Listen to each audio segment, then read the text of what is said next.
Good morning, কেমন আছো সবাই বলো। রবিবার, ঠান্ডা ঠান্ডা আবহাওয়া চলে এসছে একদম, আর কাজ করতে তো অত কষ্ট হবে না। তো একটু একটু সকালবেলা এখন একটু ঠান্ডা লাগছে। তো রবিবার উঠে গেছি। রবিবার মানে আমরা কি ভাবি যে ছুটির দিন, কিন্তু রবিবার মানে ছুটির দিন সত্যি আমাদের ছুটি নাই গো। আমাদের সব দিনই কাজ থাকে, তাই না? তোমরা বলো। রবিবার মানুষে কত আরাম করে, কিন্তু আমাদের কোনো ছুটি নেই। আর রবিবার মানেই মনে হচ্ছে যেন কাজ বেশি থাকে, প্রচণ্ড কাজের চাপ থাকে। তো রবিবার দিন উঠে গিয়ে দেখো সকালবেলা একটুখানি উঠতে সত্যি দেরি হয়ে যায়, কারণ অনেক রাত করে ঘুমোই বলে সকালটা দেরি হয়ে যায়। আর উঠলেই যেন মাথার মধ্যে বজ্রপাত পড়ে যায় যে এই সকালবেলায় উঠে এত এত কাজ কি করে করব। হ্যাঁ, চারিদিকে করতে হয় তো এক হাতে, সেই জন্য তখন মাথাটা একদম কেমন যেন ঘুরতে থাকে। তো এই কিছুক্ষণ আর কি ওই টেবিলে বসে বসে ব্রাশ করতে করতে ভাবি আজকের কাজগুলো কী করে সারবো। আসলে অনেক কাজ থাকে ঘরের মধ্যে, অনেক আমরা মেয়েরাই জানি যে ঘরে কত কাজ থাকে। তো রবিবার জানো তো ভালো খাবার সব ঘরেই হয়, কিন্তু আজকে আমি একদম ভালো খাবার কিচ্ছু করিনি, বললাম অনেক কাজ আছে সেগুলো করব, আর এমনি সিম্পল চিকেন আর ভাত করব বলে দিয়েছি।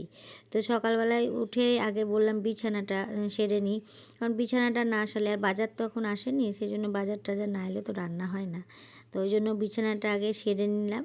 একটা ঘরে বিছানা সেরেছি, কিন্তু আর একটা ঘরে বিছানা এখনও সারা হয়নি। এদিকে রান্নাঘরে ভাতটা সবেমাত্র আমি বসিয়ে দিয়ে এসেছি আর কি। আর এখন দেখছো তো আমার সব আগে বাসি মানে বাসন সব পড়ে আছে, এখন মাসিও আসেনি। মাসি আসে তখন ওই 9টা 9:30টার মধ্যে। তারপর মাসি আসলে আবার একটু খিচিবিচি লাগে, কারণ মাসি চলে আসে তাড়াতাড়ি, আমাকে এই দিকটা সারতে হবে, ঘরগুলো পরিষ্কার করতে হবে। তো ওই জন্য আরও একটু খিচিবিচি লেগে যায়। তো এখন সকালবেলায় শুধু ভাতটা হবে, দুটো হাঁড়িতে ভাত হবে, একটা আমাদের আর একটা আমার কুকুরছানাদের। সেই জন্য ঘুম থেকে উঠে ওই বাসি কাপড় জামাগুলো যেগুলো ছিল ভিজিয়ে দিলাম, তারপরে বিছানাটা উঠিয়ে তারপরে বললাম ভাতটা চাপিয়ে দিই। ভাতটা চাপিয়ে দিয়ে ঘরের অনেক জিনিস ছিল সেগুলো গোছাতে হবে, সেইগুলো সব কিছু তো মানে তোমাদের দেখায়নি, কারণ ওইদিকে দেখাতে গেলে কী হচ্ছে জানো তো, কাজে সব দেরি হয়ে যাচ্ছে। সত্যি তাই। এই ভিডিও করাটা অনেকটাই চাপের কাজ। এই ভিডিও করতে গিয়ে বেলা 12টার কাজটা বেলা 1টা বেজে যাচ্ছে, কিন্তু কিছু করার নাই। যেটা যেটা আর কি দেখানো সম্ভব সেটাই আর কি দেখায়। আর অত কিছু দেখাতে গেলে তো একদম মানে বিকেল 3টে বেজে যাবে। তো সেই জন্য মোটামুটি এদিকে করে করে কি বলো তো, মাঝে মধ্যে আমি ওই ঘর, তারপরে আলমারি, তারপরে যেগুলো আছে সেই সব কাজগুলো কিন্তু আমি করে নিচ্ছিলাম। আর এই যে জামা কাপড়গুলো দেখো ভাঁজ করা হয়নি, ওই ঘরেই পড়েছিল, ওই ঘর থেকে এই ঘরে নিয়ে এলাম। এই ঘরে বেশ রোদ ঢুকছে, তাই বললাম এই রোদ্রের মধ্যে বেশ আরাম করে ভাঁজ ভাঁজ করি। আর এই ঘরটা না আমার পূর্বমুখী জানলা, তো ওই সকালবেলায় জানলা খুললে একদম মানে পুরো শীতকালটা একদম খুব এই খাটটাতে রোদটা মানে থাকে, আর বিছানাটা জানো তো খুব সুন্দর গরম হয়ে যায়। এই পূর্ব দিকে জানলা মানে তোমার শীতকালেও রোদ ঢোকে, আবার গরমকালেও রোদ ঢোকে। গরমকালে যখন রোদ ঢোকে তখন সত্যি খুব গরম লাগে, কিন্তু শীতকালটা এতটা আরাম লাগে এখানে বসে বসে, আমি ওই জানলার সামনে বসে বসে একটুখানি রোদ বইয়ে নিই আর কি সকালবেলায়। তো দেখতেই পাচ্ছ কী সুন্দর রোদ ঢুকেছে। তো ওইদিকে জামা কাপড়গুলো সমস্ত কিছু গুছিয়ে নিয়েছি, আর এদিকে আমাদের মাসিও চলে এসেছে। মাসির বাসন টাসন মাজাও হয়ে গেছে। আর ওই মাসি এলে না আমি একটু মাসির সঙ্গে তখন কথা বলি। আসলে বাড়িতে কেউ নাই, ছেলে আছে আর আমার বর আছে, যে যার কাজে থাকে। আর আমার মেয়েটা তো আমার কাছে থাকে না, ও থাকে ব্যাঙ্গালোরে। তো ওই জন্য কথা বলার লোকজন তো নেই, সেই জন্য মাসির সঙ্গে একটু সকালবেলায় একটুখানি কথা বলি। ওই করতে করতে জানো তো আরও দেরি হয়ে যায়। তো মাসি ওদিকে ঝাঁট দিচ্ছে আর আমি এদিকে চিকেন হবে, তার ওই পেঁয়াজগুলো না, এখন পেঁয়াজগুলো এত ছোট ছোট আর ভীষণ ঝাল। তো পেঁয়াজগুলোকে কী করি, অর্ধেকটা করে জলে ভিজিয়ে রেখে দিই, তাহলে কী জানো তো ঝাঁঝটা কমে যায় আর খোসাটা খুব তাড়াতাড়ি পেঁয়াজের উঠে যায়, তাহলে কি পেঁয়াজটা কাটতে অনেক সুবিধা হয়ে যায়। তো ওই জন্য পেঁয়াজটা দেখো জলের মধ্যে ভিজিয়ে রেখেছি, আর খোসাগুলো খুব তাড়াতাড়ি ছেড়ে যাচ্ছে। তো এইবারে ওই খোসাগুলোকে ছাড়িয়ে নিয়েছি, তারপরে ওটাকে বললাম আজকে অন্যদিন পেঁয়াজ মিক্সিতে বেটে দিই, তো আজকে আর বাটবো না। ওই যে পেঁয়াজ যে কাটে ওই মেশিনটাতে পেঁয়াজটা পাতলা পাতলা করে কেটে নিচ্ছি।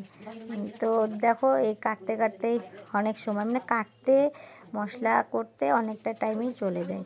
আর এদিকে ঘরে বলছি না, এই সামনে আমাদের একটা বিয়ে বাড়িও আছে, তো সেই বিয়ে বাড়িতে যাব, তার একটু গোছাগাছি আছে। তো সেই সব কাজগুলো করতে করতে না এই রান্না করতে খেতে অনেক বেলা হয়ে যায়। তো যাই হোক, রোজকার মতনই সেই একই দেরি। রবিবার মানে যে আমরা একটু রেস্ট করব সেটা তো পাই না। আর রবিবার সত্যি তাই, রবিবার মানেই দেখছি কাজ, দুনিয়ার কাজ, মানে সেই কাজগুলো রবিবার ছাড়া অন্য দিন করা হয় না। তো তার ফলে কী হয়, রবিবারে কাজটা বেড়ে যায় জানো তো। অন্য দিন আমার দোকান থাকে, আর দোকান করে সারা সপ্তাহে যে কাজগুলো সেইগুলো হয় না।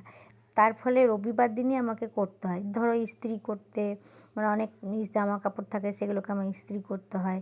এই যে সব কাজগুলো রবিবার দিনই থাকে। তো জন্য রবিবারে মানে আমাদের ছুটি নাই। সব সময় মানে শুনতেই ভালো লাগে যে রবিবার, কিন্তু একদমই ভালো না রবিবারটা। মনে হয় রবিবারটা না এলেই ভালো হয়। তো যাই হোক, এদিকে দেখো ভাত রান্না হয়ে গেছে। ভাত টাত হয়ে গিয়ে আমি এই ইন্ডাকশানের যে মেশিনটা সেটা ভরে দিলাম, কারণ ভাতটা আমি ইন্ডাকশানেই করি আর কি। তো এই করতে করতে এইদিকে চিকেনটা, আমার তো ছানাপোনাগুলো আছে, সেই ছানাপোনার তো চিকেন আজকে রবিবার দিন ওদের চিকেন করে দিই। তো ওদের চিকেনটা আগেই করে নিলাম। একটুখানি ওই চিকেনটা ওদের তো বেশি তেল দিই না, অল্প তেল দিয়ে নাড়িয়ে চাড়িয়ে কুকারের মধ্যে দিয়ে দিই, ওই সিটি পড়ে যায় তাহলেই হয়ে যায়। আর এদিকে মাসিরও হয়ে গেল। তো মাসিকে যাওয়ার সময় একটা চপ দিলাম, মাসির জন্য চপ নিয়ে এসেছিলাম। আজ রবিবার মানে জানো সবাই চপ মুড়ি খাওয়ার দিন, বাদাম ভাজা চপ মুড়ি খেতে সত্যি ভালো লাগে।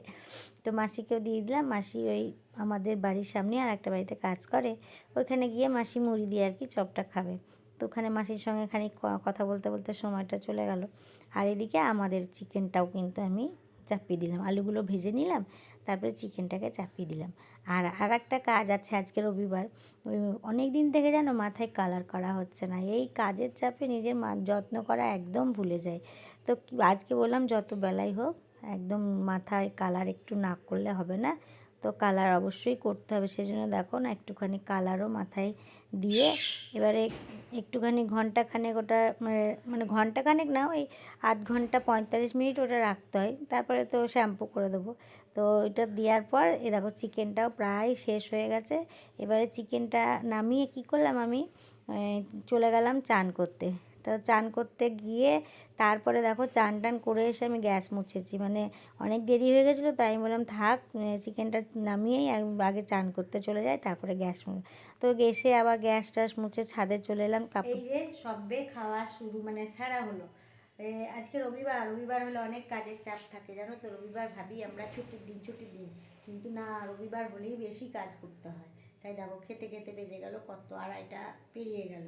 সবার খাওয়া হলো, লাস্টে আমি খেলাম। খেয়ে আবার দেখো কত কাজ আছে।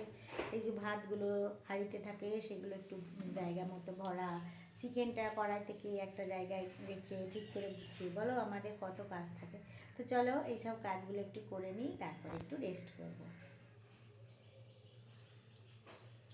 সন্ধেবেলা একটুখানি আবার দুপুরবেলা খাওয়া দাওয়ার পর সন্ধেবেলা একটুখানি আমরা বেরোলাম একটু বাজার করতে, টুকটাক কিছু বাজার করার ছিল।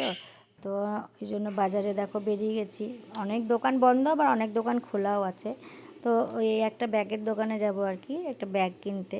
তো সেই ব্যাগের দোকানে এসেছি। তো ব্যাগের দোকানে একটা ব্যাগ, মানে আমার একটা ব্যাগ ছিল সেটা ছিঁড়ে গেছে, তো একটা ব্যাগের দরকার ছিল।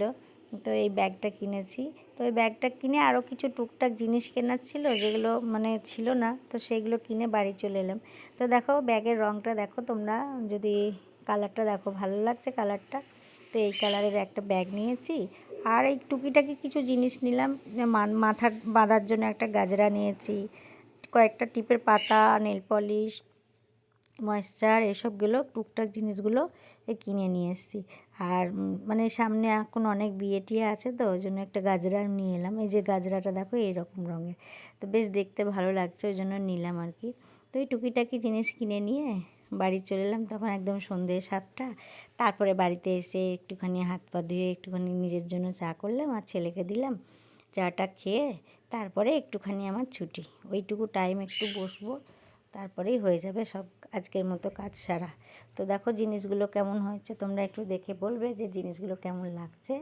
তো অনেকক্ষণ ধরেই তোমাদের সঙ্গে বকবক করলাম। আজকের ভিডিওটা যদি ভালো লেগে থাকে তাহলে অবশ্যই লাইক কমেন্ট আর শেয়ার করে দিও, আর আমার পাশে থেকো। তো চলো আজকে এখানেই শেষ করে দেবো। তোমরা সবাই ভালো থেকো, সুস্থ থেকো, আর আবার একটা নতুন ব্লগ নিয়ে তোমাদের কাছে চলে আসবো। তো চলো সবাইকে টাটা।